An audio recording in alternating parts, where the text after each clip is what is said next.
Joining me now is Texas Congressman Ronny Jackson, a member of the House Armed Services, Foreign Affairs, Intelligence, and Agriculture Committees. He's also a member of the GOP Doctors Caucus and a former White House physician. Congressman, it's great to see you this morning. Thanks so much for being here.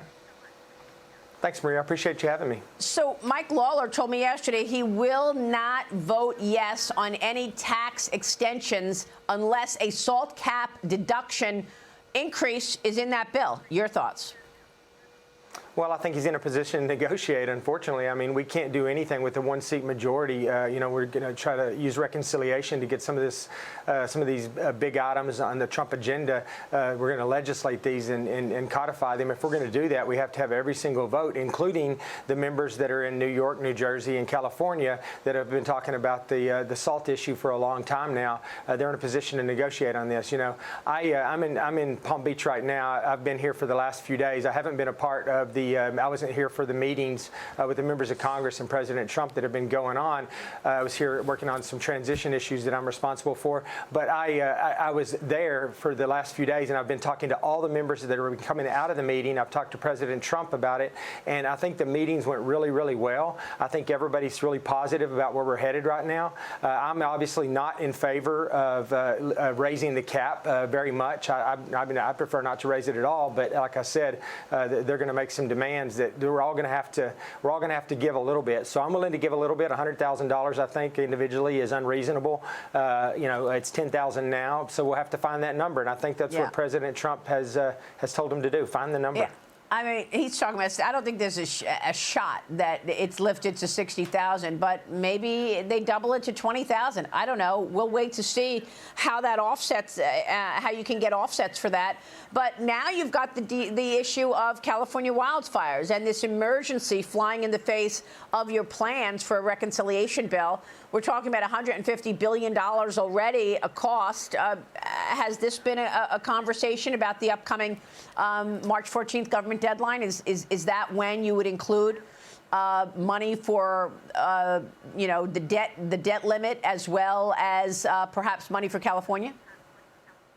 I think that's going to have to happen pretty soon, obviously, looking at the damage that's going on in California. But like it's been talked about, it's going to have to be in conjunction with some reforms that California hasn't been willing to make on the way they regulate their water and things of that nature, their forest management, all these other things, the things that led to the fire. We can't just dump money into a broken system, a poorly managed system, which California absolutely is across the board.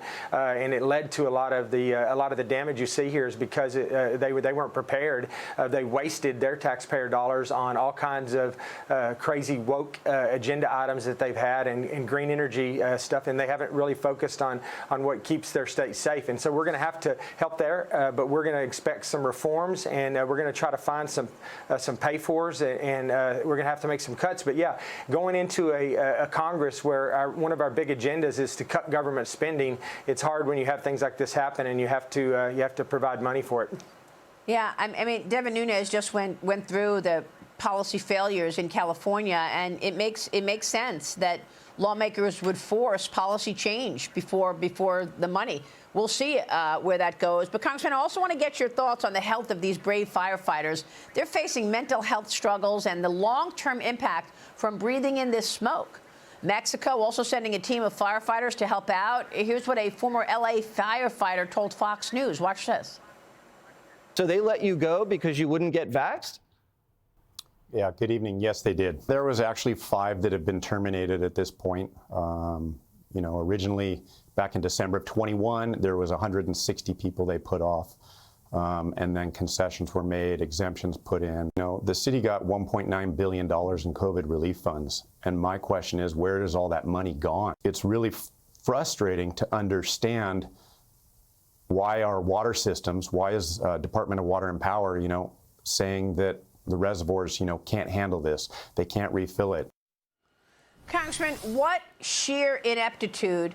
First, they forced so many firefighters to leave the force because they didn't get the COVID shot.